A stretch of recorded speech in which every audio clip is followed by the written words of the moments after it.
अभी तक हमने ये समझा कि हम सैम्पलिंग प्लान कैसे बनाते हैं और किस तरह हम क्या क्या स्टेप्स है सैंपल फाइनली डिसाइड करने के लिए कि कौन से लोग या कौन से बच्चे हमारे पॉपुलेशन को रिप्रेजेंट करेंगे। अब हम समझेंगे कि जो कृतिका ने बात करी थी कि प्रायिकता और गैर प्रायिकता, प्रोबेबिलिटी और नॉन प्रोबेबिलिटी सैम्पलिंग टाइप्स है, मेथड्स है, जो उनके बारे में डिटेल में थोड़ा हम चर्चा करेंगे।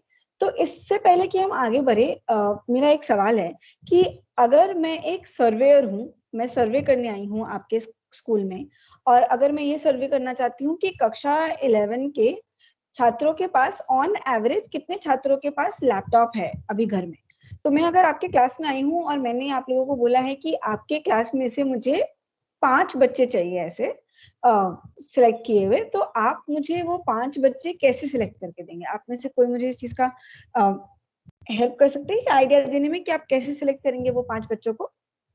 जी मैम। जी सर। जी मैम, कोशिश ये करेंगे हम क्लास के चारों पांचों मतलब चारों कोनों से और एक बीच में से रैंडमली 5 बच्चे सिलेक्ट करके आपको दे देंगे नॉर्मली, या फिर थोड़ा ज़्यादा मेहनत करना चाहेंगे तो बच्चों के नाम लिखेंगे चिट में और उनमें से कोई भी 5 निकाल लेंगे। मतलब एक तरह से रैंडमली सैम्पलिंग करने की कोशिश करेंगे। Thank you. Thank you sir. Mohit ji, आप बताना चाहेंगे आपके पास क्या अप्रोच आप सोच रहे हैं? जी मैडम, नमस्कार। मैडम, क्लास में जब अपन पता करना चाहेंगे कि लैपटॉप बच्चों के पास है कि नहीं, तो सबसे पहले जैसे कि एज्यूम कीजिए कि 30 स्टूडेंट्स हैं क्लास में, तो मैं सबसे पहले पूछूंगा कि लैपटॉप होता क्या है। जो जो बच्चे हैंड रेज करेंगे, हाँ हम जानते हैं लैपटॉप के विषय में, ठीक है। सेकंड क्वेश्चन मेरे उनसे रहेगा कि आपके पास लैपटॉप है, तो बोलेंगे हाँ है। उन बच्चों को, जितने बच्चों ने हैंड रेज किए और जिनके पास लैपटॉप है, उनके मैं नाम नोट कर लूंगा, तो मेरा एक डाटा तैयार हो जाएगा। तो मैडम, मोहित सर, आपका ये है कि आप जिन बच्चों को लैपटॉप के बारे में पता है और जिनके पास है, उनके 5 नाम आप मुझे दे देंगे? जी जी, ठीक है। और कोई एक जने का आंसर सुन लेते हैं। गरिमा जी, आप बताना चाहेंगे? Hello ma'am, sure. मैम, ये इसके लिए जो आप सैंपल चुनना चाह रहे हैं, जो आपका सैंपल साइज है 5 स्टूडेंट्स का, तो वो हम ऐसे भी सेलेक्ट कर सकते हैं। एक तो जो सर ने तरीका बताया, that is also one very good method, but one more method can be there कि we can choose according to their economic status, their socio economic status. Madam madam madam madam madam sir एक second, Garima ma'am की बात पूरी सुन लेते हैं, फिर हम आपके पास भी आते हैं।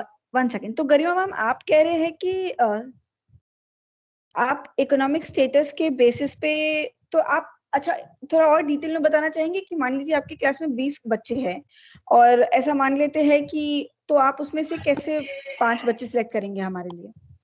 यस मैम, तो उसमें से मैं ऐसे सेलेक्ट करूंगी कि मुझे पता है कि कुछ बच्चे हैं जिनका इकोनॉमिक बैकग्राउंड बहुत साउंड है, तो मैं उसमें से एक बच्चा लेना चाहूंगी। फिर मुझे पता है कि कुछ बच्चे ऐसे हैं जो बहुत वीक हैं, तो मैं एक या दो बच्चे उसमें से लेना चाहूंगी। इसके बाद जो मीडियोकर हैं, मैं एक या दो बच्चे उनमें से लेना चाहूंगी। तो on the basis of their economic condition also I will try to choose, because laptop के यूसेज के ऊपर हम उन्हीं बच्चों को चुन सकते हैं। जरूरी नहीं है कि उन बच्चों के पास लैपटॉप हो ही, ये भी हो सकता है कि वो बच्चे अपने घर में किसी रिश्तेदार के या किसी के लैपटॉप को यूज करते हो, या फिर वो कंप्यूटर पे भी वर्क करते हो। तो computer literacy, laptop literacy doesn't depend on the availability of laptop, और you can say position of laptop. Garima ma'am, बिल्कुल आपका पॉइंट वैलिड है, बट एक बार मैं अपना सवाल रिपीट करना चाहूंगी। सवाल ये है कि मुझे ये जानना है कि कितने ऑन एवरेज एवरेज बच्चों में, क्लास 11 के बच्चों में एवरेज में कितने बच्चों के घर पे लैपटॉप है? बस ये सवाल है। कितनों को आता है, नहीं आता है, वो सवाल नहीं है। अच्छा, कोई भी बात कर रहे थे, वो अब फिर तो डेफिनेटली मुझे सभी इकोनॉमिक बैकग्राउंड वाले बच्चों को लेना होगा। बिल्कुल बिल्कुल गरिमा मैम, थैंक यू। हम जबलपुर से बोल रहे थे मैडम। हेलो, हम जबलपुर से बोल रहे थे। एक रास्ता ऐसा हो सकता है मैडम, मेरे क्लास में बच्चे हैं और मैं एक अल्फाबेट बना लेता हूँ कि ए से लेके एम नाम तक, जे नाम तक वाले बच्चों में से कोई एक बच्चा खड़ा हो जाए, फिर जे से लेके कुछ आगे नाम अल्फाबेट बढ़ा लूं, ऐसे उसको मैं 5 भाग में डिवाइड करके कि हर एक नाम वाला बच्चा ऐसा आ जाए कि इस अल्फाबेट की मिल सकता हूँ आपको। जी जी, thank you sir, hello, thank you. इससे ठीक है, जेड तो तक के अभी बच्चे हम होते हैं हमारे पास। अभी हमने जी जी जी A to Z तक आपने कहा कि हम उनको बांट देंगे कुछ लेटर्स में, A से K या J से N ऐसा हाँ, करके कुछ बांट देंगे और हम उनमें से 5 बच्चे ले लेंगे। सर आपकी आवाज थोड़ी कट रही सैंपल है। चेकिंग हो जाएगी हमारी कि हर नाम के बच्चे। जी मैडम, मैं कुछ कहना चाहता हूँ। जी जी अब मैडम मैं ये जी, कहना चाह रहा हूँ लास्ट कि अब रिस्पॉन्स लेंगे फिर हम जी आगे बढ़ेंगे। तो प्लीज मैम जी 1 मिनट। अब मैं ये कहना चाह रहा हूँ कि देखिए जी मैडम, अब अपने स्कूल जो है शहर में भी है, गांव में भी है। अब गांव के बच्चे लैपटॉप नहीं जानते, अधिकांश बच्चे नहीं जानते। अगर मैं उनसे पूछूं क्लास में जाकर कि आप लैपटॉप कितने बच्चों के पास है, तो बच्चों का देखिए काफी उत्साह का होता है कि वो हैंड रेज कर देते हैं अपना। तो हो सकता है कि मैं उन बच्चों के नाम नोट कर लूं और उनके पास लैपटॉप है सुनिश्चित करके मैं चला जाऊं, तो सब्जेक्टिवनेस देखिए आ रही है। बट पहले मुझे ये क्लियर करना चाहिए कि लैपटॉप होता क्या है। बच्चे अगर मुझे डिफाइन कर रहे हैं कि हाँ लैपटॉप होता है, तब तो मैं उनसे आगे आगे पूछूंगा कि है कि नहीं, तो इससे ऑब्जेक्टिवनेस बन सकती है। जी थैंक यू मैडम। जी सर जी। तो आपके ठीक है, तो अभी आप लोग प्लीज थोड़ा अपने आप को म्यूट कर लेंगे। हाँ, तो अभी हमने 2-4 जो तरीके देखे। अभी पहला ये देखा कि 5 कोनों में से बच्चे उठाएंगे, या तो हम चिट्स लगाएंगे और अगर 20 बच्चे हैं तो 5 चिट्स निकाल कर उनमें से देंगे। तीसरा हमने देखा कि मैम ने कहा कि अच्छा, जो मुझे जितना पता है कि कोई एक साउंड इकोनॉमिक बैकग्राउंड से आता है, कोई वीक बैकग्राउंड से आता है, कोई मीडियोकर बैकग्राउंड से आता है, हर बैकग्राउंड के मैं एक या दो बच्चे ले लूंगी और वो मैं भेज दूंगी। एक और हमने देखा कि लेटर्स जो बच्चों के नाम है उस तरह के हमने गुच्छे बनाए और उनमें से 1-2 को निकालकर हमने दे दिया स्टूडेंट्स को। और लास्ट जो हमने देखा उसमें देखा कि हैंड रेस कराकर जिन बच्चों के पास है उनके नाम हम दे देंगे। तो अब आप में से कोई बताना चाहता है कि सब तो अच्छा, इससे पहले मैं ये बताना चाहूंगी कि हर अप्रोच प्रोबेबिलिटी क्या है, क्या वो प्रोबेबिलिटी है या वो नॉन प्रोबेबिलिटी वाले मेथड्स है? आप में से कोई बात करना चाहेगा इस बारे में, कौन से नॉन प्रोबेबिलिटी वाले मेथड्स है? जी मैं मुकेश शर्मा बोलना चाह रहा हूँ ग्वालियर से। जी मुकेश सर। जी मैम, मैं जो शुरुआत में मैंने बताया था जिसमें मैंने पर्ची उठाने की बात की थी और कहीं से भी बच्चे 5 उठाने की बात की थी, वो प्रायिकता वाला हो गया मैम। और एक सर ने बताया था कि मैं यहाँ से इस लिस्ट में बनाऊंगा जिसमें ए वाले बच्चे ले लूंगा, कुछ ऐसे करके बताया था, डी से ई तक के ले लूंगा ऐसे करके। वो मुझे लगता है गैर प्रायिकता वाला था। बस ये 2 पे मैं थोड़ा सा बताना चाह रहा था ma'am. Sir thank you. D से ई वाले गैर प्रायिकता क्यों है, आप थोड़ा उसमें बात करना चाहेंगे? मुझे ऐसा लगता है कि गैर प्रायिकता वाले में क्या होता है कि अपना एक मेथड सेट कर लिया जाता है पहले कि हम इस मेथड से सिलेक्शन करेंगे। जैसे तो उस मेथड में हमने ये कर लिया कि यहाँ से यहाँ तक के बच्चे और यहाँ से यहाँ तक के बच्चे हमने उसमें ले लिए हैं। तो ये हमारा एक प्लान है, मतलब एक पैटर्न सेट कर लिया है। उस पैटर्न के अकॉर्डिंग हमने डाटा सेलेक्ट, वो क्या नाम है, सैंपल सेलेक्ट कर लिया। तो मुझे लग रहा है कि ओके, कृपया बाकी लोग अपने आप को प्लीज म्यूट कर ले जब एक कोई बात कर रहे हैं तो। Thank you. उससे बाकी लोगों को सुनने में आराम होगा। हाँ, तो सर आपने कहा कि जब हम मान लीजिए A to Z को 5 हिस्सों में बांट देते हैं, 26 लेटर है, 5 हिस्सों, 5-5 के भी हिस्सों में अगर मैंने बांट दिया, तो आप कह रहे हैं कि अगर अच्छा, मैं यहाँ पे एक केस रखना चाहूंगी कि अगर A to Z को मैं 5 हिस्सों में बांट रही हूँ और हर हिस्से से मैंने एक रैंडम नाम चूज कर लिया। मैंने बोला कि जे वाले लेटर के एक बच्चे आ जाए, एम वाले लेटर के एक बच्चे आ जाए, के वाले, मतलब मैंने रैंडमली ही उन 5 गुच्छों में से एक एक बच्चा सेलेक्ट कर लिया। ठीक है, तो इसमें जो नॉन प्रोबेबिलिटी है और प्रोबेबिलिटी है, प्रोबेबिलिटी का मतलब ये है कि हर बच्चे का सिलेक्शन होने का चांस इक्वल हो, और नॉन प्रोबेबिलिटी वाले में इसका मतलब ये होता है कि जब आप कोई चीज सेलेक्ट कर रहे होते हैं, चाहे वो बच्चे हो, ऑब्जेक्ट मतलब चावल के दाने चुन रहे हो, या टीचर्स को हम चुन रहे हैं, कुछ भी चुन रहे हैं, उनका जो चांस है सैंपल में सिलेक्ट होने का वो इक्वल नहीं होता है। ये बेसिक डिफरेंस है हमारे प्रोबेबिलिटी और नॉन प्रोबेबिलिटी अप्रोच। तो सर थोड़ा सा आप इसमें मेरा हेल्प करना चाहेंगे, मुझे ऐसे तो समझ नहीं आ रहा, मुझे लग रहा था A to J वाला प्रायिकता है, प्रोबेबिलिटी सैम्पलिंग है। आप थोड़ा हेल्प करना चाहेंगे कि कैसे इसमें प्रोबेबिलिटी इक्वल नहीं है? मैं मैं इसका जवाब दे सकता हूँ? तो हो गया कि एस नाम जी के बहुत सर। सारे बच्चे मिल जाते हैं, एस वाले को चांस ही नहीं मिल पाएगा, या एस नाम वाले को यार 50 में से एक आएगा, जेड नाम वाला एक ही होता है, तो प्रोबेबिलिटी थोड़ी सी उसमें बढ़ जाएगी हमारे लिए, संभावनाएं कम हो जाएंगी, हर बच्चे के लिए चांस मिलना संभव नहीं होता, बराबर इक्वलिटी नहीं है। अच्छा, इस पे एक मेरा वापस जी, इसमें मेरा एक वापस क्वेश्चन है सर आपको कि अच्छा, आपने कहा कि एस वाले नाम, कृपया बाकी लोग म्यूट कर ले प्लीज, ताकि सब लोग अच्छे से सुन पाए। हाँ, थैंक यू। हाँ, तो इसमें हमने अभी जो चर्चा किया, बिल्कुल मैं थोड़ा सा रिपीट कर देती हूँ ताकि सब लोग इसको सुन सके। हमने ये चर्चा किया कि हो सकता है एस वाले नाम के बच्चे ज्यादा हो, तो उनमें एस वाले बच्चों का चांस होने का प्रोबेबिलिटी कम है, और जेड वाले बच्चों का ना, क्योंकि जेड नाम के जैसे एक ही बच्चा होगा जुनैद, तो वो जेड का एक बच्चा सेलेक्ट हो जाएगा।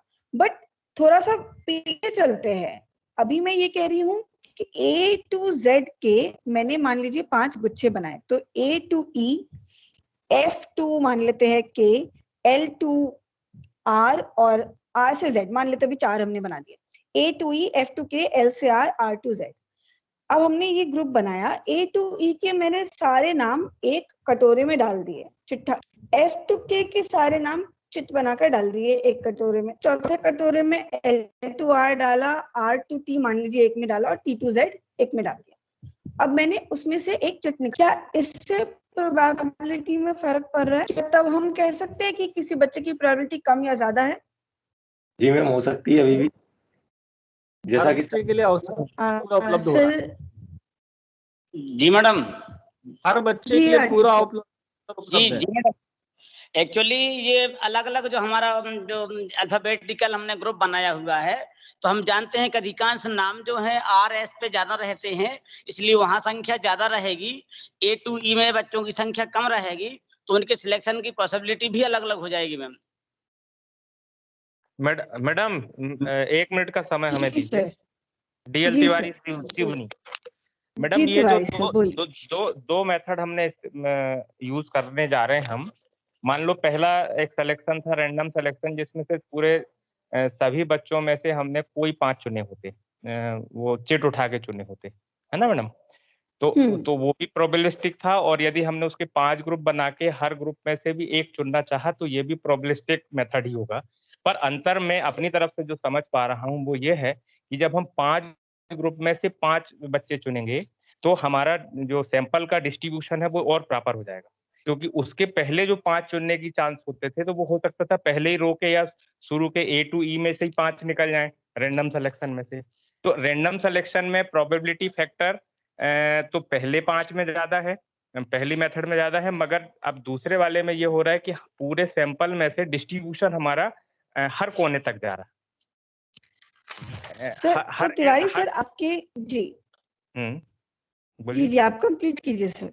हाँ बोला ना हमने कि मेथड दोनों प्रोबेबिलिस्टिक हैं, मगर ज्यादा प्रैक्टिकल जो हमारा तरीका होगा वो दूसरा वाला होगा, जिसमें हमने 5 ग्रुप बना के और फिर हर ग्रुप में से एक सेलेक्ट किया।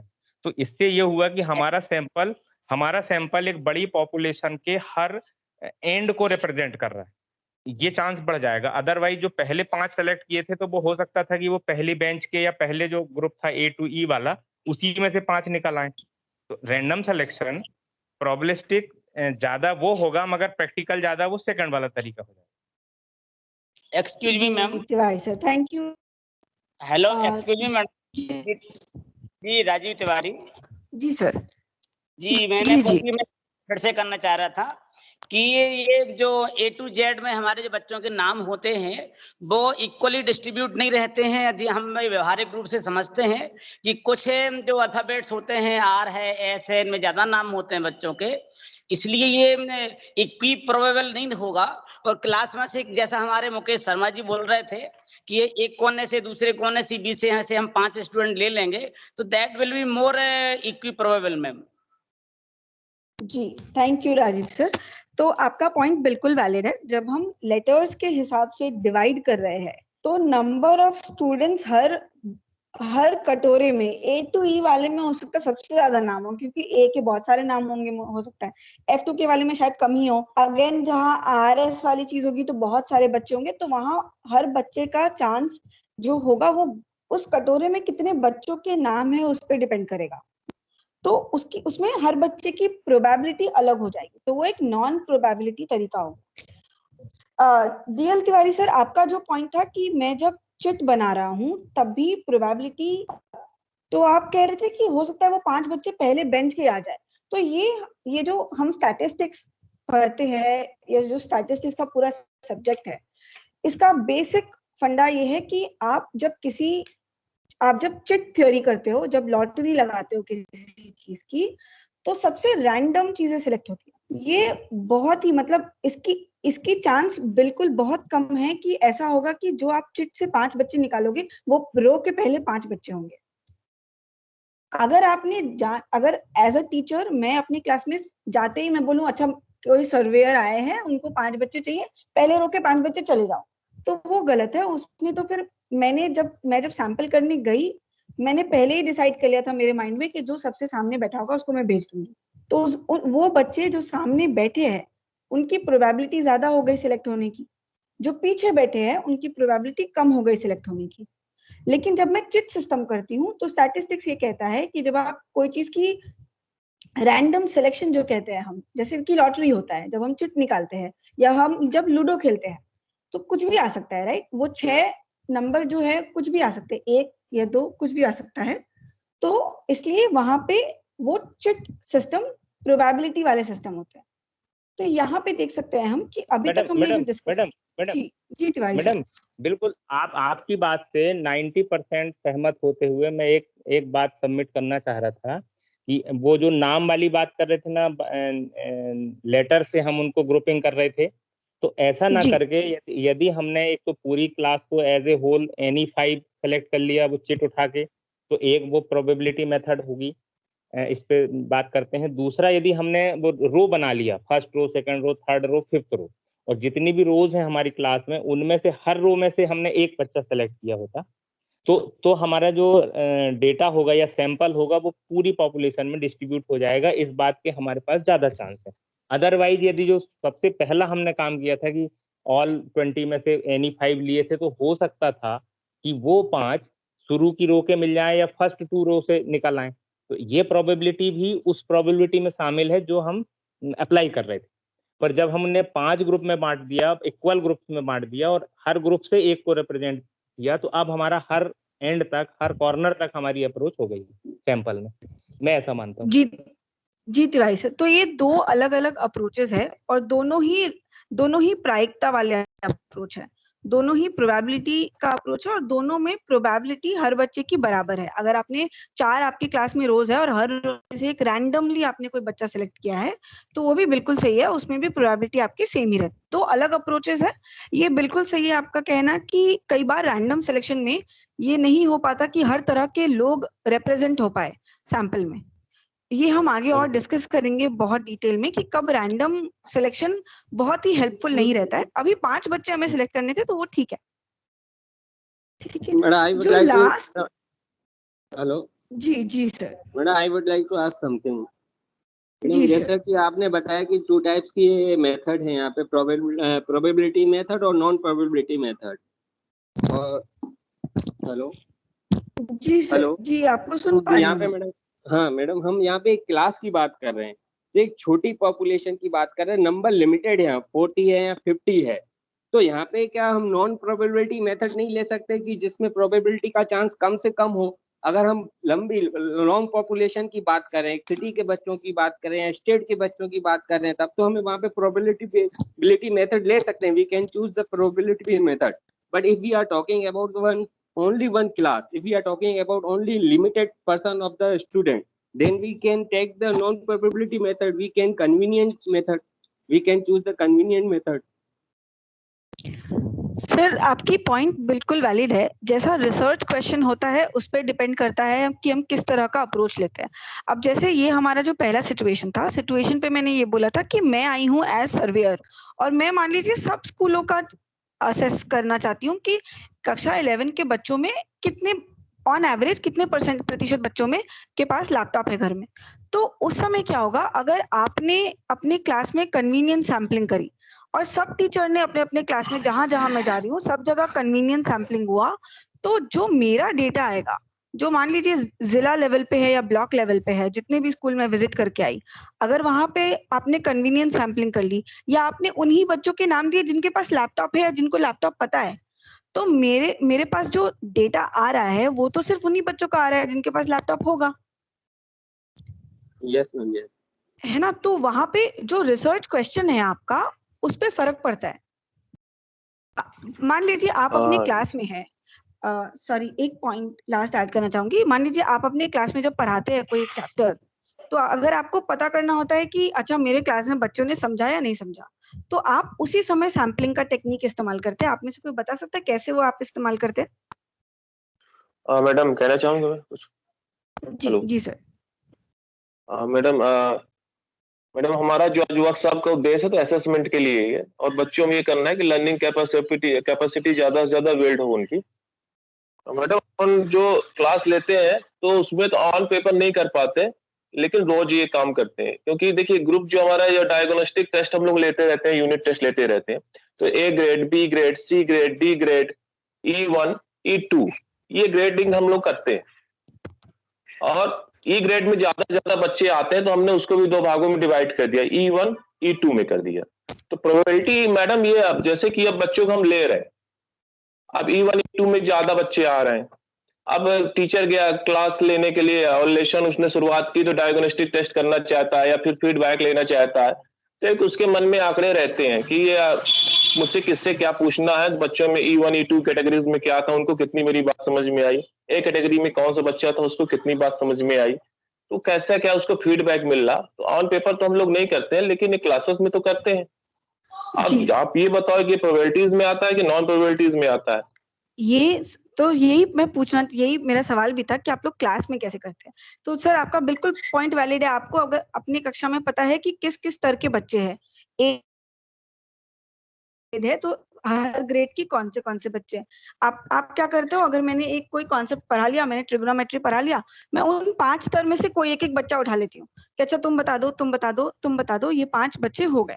तो ये एक नॉन प्रोबेबिलिटी सैम्पलिंग मेथड है, क्योंकि आप अपनी जजमेंट का इस्तेमाल कर रहे हैं कि कौन से बच्चे को किस स्तर का, वो कौन सा बच्चा किस स्तर का है, और आप उस स्तर में से फिर एक बच्चे इस्तेमाल कर रहे हो। क्योंकि एज अ रिसर्चर आप खुद जजमेंट करके लोग सेलेक्ट कर रहे हो। है ये non probability sampling method, but आपको देगा ये ओवरऑल ठीक डेटा। लाइक आपको जो आइडिया मिलना है कि बच्चों ने सीखा कि नहीं सीखा, वो आइडिया आपको मिल जाएगा। ये बिल्कुल सटीक है आपके क्लासरूम लेवल के लिए।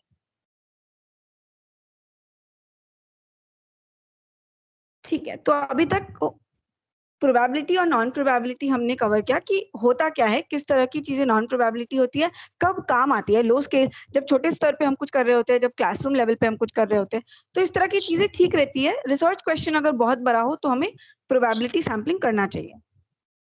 अब हम प्रोबेबिलिटी सैम्पलिंग में, तो प्रोबेबिलिटी सैम्पलिंग में हमने अभी तक क्या समझा है?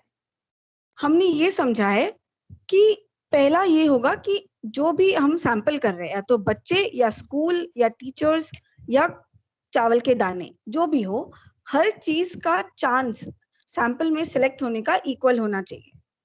पहला हमने ये देखा। दूसरा हम ये भी देख रहे कि जो हम अप्रोच लगाएंगे, जब हम सिलेक्ट करेंगे लोगों को, तो हमें रैंडम सिलेक्शन करना चाहिए। अपनी जजमेंट या कोई पहले जो हम इंफॉर्मेशन है हमारे पास, उसका यूज करके, जैसे कि हमने डिस्कस किया था कि हमें पता है कि किसके पास लैपटॉप होगा, या हम पूछ लेते हैं कि किसके पास लैपटॉप है, तो वो क्या हो गया, उसमें आपने पहले इंफॉर्मेशन थोड़ी कलेक्ट कर ली, फिर आप लोग सेलेक्ट कर रहे हो। तो वो ना करके हमें रैंडमली सिलेक्ट करना है, बिना नीतू, किसी कोई स्क्रीन स्लाइड नहीं, मतलब अभी कोई स्क्रीन शेयरिंग नहीं है।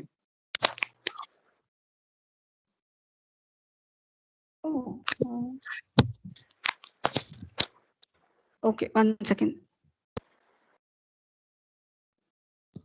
सॉरी, आई थिंक मेरा इंटरनेट थोड़ा फ्लक्चुएट कर गया। मैं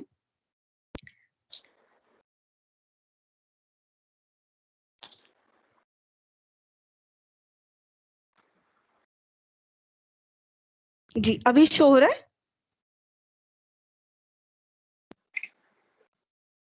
Yes, ma'am, Yes, it is. हाँ, Ma'am, I have a query. yes. This is Rima from Chindwara. Madam, my only concern is that the method which I told you to collect the sample, that from every economic status condition, if I select one student, so will that be non-probability sampling? नहीं ma'am, अगर आपने, तो इसमें बहुत बहुत अच्छा process है कि पहले आप क्या कर रहे हैं, आप ये कह रहे हैं कि अच्छा हो सकता है मुझे हर तरह के लोगों का इंफॉर्मेशन चाहिए, मुझे कुछ बच्चे ऐसे भी चाहिए जो साउंड इकोनॉमिक बैकग्राउंड से आते हैं, कोई वीक कोई मीडियोकर। तो आपने क्या किया, आपने 3 सब ग्रुप बना लिए अपने क्लास के पॉपुलेशन की, और फिर हर सब ग्रुप से अगर आप एक बच्चा रैंडमली सिलेक्ट करते हैं, ठीक है, अगर आप रैंडमली सिलेक्ट कर रहे हैं सब ग्रुप बनाकर, तो ये भी एक प्रोबेबिलिटी सैम्पलिंग ही है। Thank you, ma'am. जी, ये भी एक प्रोबेबिलिटी सैम्पलिंग है। ये दूसरा तरीका है प्रोबेबिलिटी सैम्पलिंग का, ये हम आगे समझेंगे। ये कौन सा स्पेसिफिक तरीका है, ये हम थोड़ा आगे समझेंगे। Fine, ma'am. Thank you, ma'am. ठीक, हाँ, तो अभी तक हमने प्रोबेबिलिटी सैम्पलिंग कवर किया है। अब हम उसके 4 प्रकार के प्रोबेबिलिटी सैम्पलिंग है, उस पे हम थोड़ा डिस्कशन करेंगे। तो अभी तक हमने क्या डिस्कस किया, हमने डिस्कस किया कि अगर मुझे अपनी क्लास से 5 बच्चे सिलेक्ट करने हैं तो मैं कैसे सिलेक्ट करूंगी। जो हमने तरीके सिलेक्ट किए थे जिसमें हम चिट सिस्टम कर रहे हैं, है ना, या 5 कोनों से हमने 5 रैंडमली 5 बच्चे सिलेक्ट कर लिए, तो इसको हम कहते हैं कि ये सिंपल रैंडम सैम्पलिंग है। ये सिंपल रैंडम सैम्पलिंग है, आपने बस पूरे पॉपुलेशन में से रैंडमली जितना भी आपको लोग चाहिए वो आप सिलेक्ट कर ले रहे हो। तो इसमें क्या हुआ, इसमें ये सिंपल रैंडम बेसिकली सबसे बेसिक तरीका है प्रोबेबिलिटी सैम्पलिंग करने का। तो उसमें हर बच्चे का समान अवसर होता है, हर यूनिट का, जो हम यूनिट ले रहे हैं सैंपल का, उसका समान अवसर होता है सिलेक्ट होने का, जैसे कि लॉटरी में होता है। इसके क्या क्या लाभ है, कोई आप में से मुझे ये बता पाएंगे? बबीता जी, आप बताना चाहेंगे क्या लाभ है सिंपल रैंडम सैम्पलिंग का? हेलो जी हेलो, हाँ जी मैम, सैम्पलिंग मतलब तत्काल हो जाती है, उसमें कोई विशेष उसमें हमको फ्रेम बनाने की आवश्यकता नहीं पड़ती है।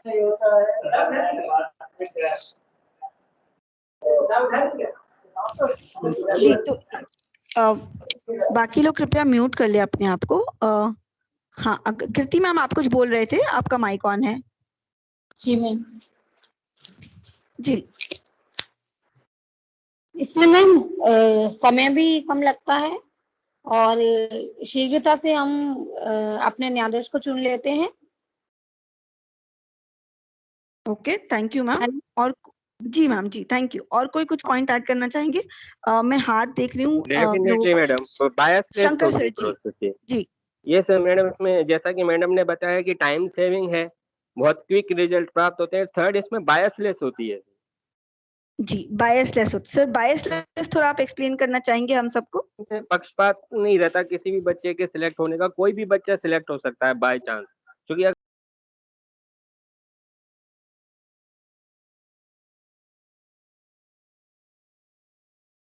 तो पक्षपात नहीं होता किसी भी स्टूडेंट्स में। तो हम देखते हैं क्या क्या लाभ है इसके सिंपल रैंडम सैम्पलिंग के। तो पहला है कि बिल्कुल निष्पक्ष विधि है, एकदम फेयर मेथड है, किसी भी बच्चे के साथ कोई पक्षपात नहीं होता। जैसे कि सर ने भी हमें बताया, हम कोई भी बच्चा, सबको सेम अवसर होता है सिलेक्ट होने का। दूसरा, ये एक सिंपल रैंडम सैम्पलिंग का बहुत ही इम्पोर्टेंट ये है कि अगर आप सैम्पलिंग किसी छोटे स्तर पे या बड़े स्तर पे कर रहे हैं, किसी भी स्तर पे कर रहे हो, और अगर आपके पास कोई आपके टारगेट पॉपुलेशन की, जो आपकी सैम्पलिंग फ्रेम है, उसकी कोई जानकारी नहीं है, बिल्कुल नहीं है। मान लीजिए आप 1000 बच्चों की भी सैम्पलिंग करना चाहते हैं और टोटल पॉपुलेशन आपकी 5000 बच्चे है। मान लीजिए इंदौर के जिले में 5000 बच्चे हैं, हमें 1000 बच्चों की सैम्पलिंग करनी है। मुझे अगर ये भी नहीं पता हो कि कौन सा बच्चा किस स्कूल को जाता है, कौन सा बच्चा किस ब्लॉक को जाता है, तो भी मैं उन 5000 बच्चों का एक नंबर लगा दूंगी। 5000 बच्चे ये रहे, एक्सेल पे मान लीजिए डाल दिया या सॉफ्टवेयर में डाल दिया। ये मान लीजिए कि एक कटोरे में सारी चिट डाल दी 5000, उसमें से रैंडमली मैं 1000 बच्चों को सिलेक्ट कर लूंगी। मुझे कोई इंफॉर्मेशन की जरूरत नहीं है यहाँ पे कि बच्चे का क्या बैकग्राउंड है। लास्ट की कोई पूर्वाग्रह नहीं होता, कोई बायस नहीं होता, कोई भी हम सिलेक्शन बायस जो हम कहते हैं कि सिलेक्ट करते वक्त किसी का अगर प्रोबेबिलिटी कम या ज्यादा हो जाए, वो बिल्कुल नहीं होता है। तो ये सिंपल रैंडम सैम्पलिंग हो गया, ये सबसे बेसिक सैम्पलिंग का तरीका है।